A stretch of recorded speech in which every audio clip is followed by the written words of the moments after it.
तुम्ही तुमच्या मुलांवर वारंवार ओरडता का? पण तुम्हाला माहितीये का, असं केल्यानं मुलांवर याचे वाईट परिणाम होत असतात. आता तुम्ही विचार कराल की नेमके कोणते वाईट परिणाम होतात? चला पाहूयात.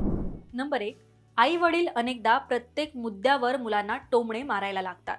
पण या गोष्टींचा मुलांच्या मनावर वाईट परिणाम होत असतो. नंबर 2. जर पालक आपल्या मुलांशी खूप कठोर असतील तर मुलं चिंताग्रस्त होऊ शकतात.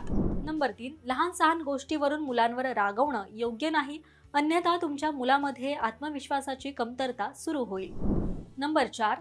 अनेकदा लहानपणापासून टोमणे मारण्याची सवय असलेली मुलं मोठी झाल्यावर तुमच्या बोलण्याकडे दुर्लक्ष करतातच, शिवाय ते हट्टी देखील होतात. नंबर 5. तुम्हाला हे जाणून घेतल्यावर आश्चर्य वाटेल की पालकांच्या टोमण्याचा मुलांवर इतका वाईट परिणाम होतो की काही मुलं डिप्रेशनमध्ये जातात आणि गंभीर आजारांना बळी पडतात. नंबर 6. जी मुले मोठी झाल्यावर आई वडिलांच्या रागाचा सामना करतात ते अनेकदा अपयशाला तोंड देऊ शकत नाहीत.